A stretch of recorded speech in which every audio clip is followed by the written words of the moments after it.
তো কি অবস্থা সবার, আজকে শিখবো কিভাবে কোডেক্স অ্যাকাউন্ট একদম সিকিউর ভাবে ওপেন করব। প্রথমে আপনার ফোনে থাকা যে কোনো একটি ব্রাউজার ওপেন করে নেবেন। আমি আমার সুবিধার্থে ব্রেভ ব্রাউজার ওপেন করে নিলাম। তারপর আমাদের ডিসক্রিপশন বক্সে একটি কোডেক্সের লিঙ্ক পেয়ে যাবেন, সেটি কপি করে এনে যে কোনো একটি ব্রাউজারে পেস্ট করে দিবেন। আমি পেস্ট করে নিলাম, এখন ওয়েট করুন।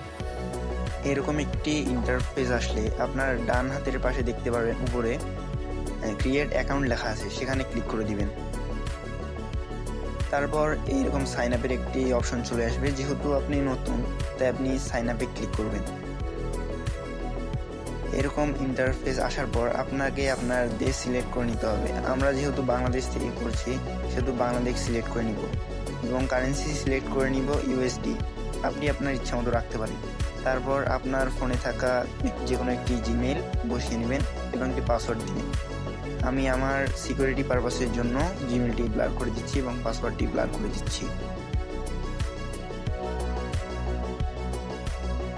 উপরের কাজগুলো সম্পন্ন হয়ে যাওয়ার পর নিচে দুটি ফাঁকা ঘর দেখতে পাচ্ছেন, সেগুলোতে টিক মার্ক দিয়ে রেজিস্ট্রেশনে ক্লিক করে দিবেন। কিছুক্ষণের ভিতরেই আপনার কোডেক্স অ্যাকাউন্ট ওপেন হয়ে যাবে। তো দেখতে পাচ্ছেন আমাদের কোডেক্স অ্যাকাউন্ট ওপেন হয়ে গেছে। নেক্সট ভিডিওতে আমরা শিখাবো কিভাবে আপনাদের অ্যাকাউন্টটি ফুললি ভেরিফাই করবেন একদম সিকিউরভাবে এবং নিরাপদভাবে। ততক্ষণ পর্যন্ত ভালো থাকবেন, নিজের খেয়াল রাখবেন। ধন্যবাদ।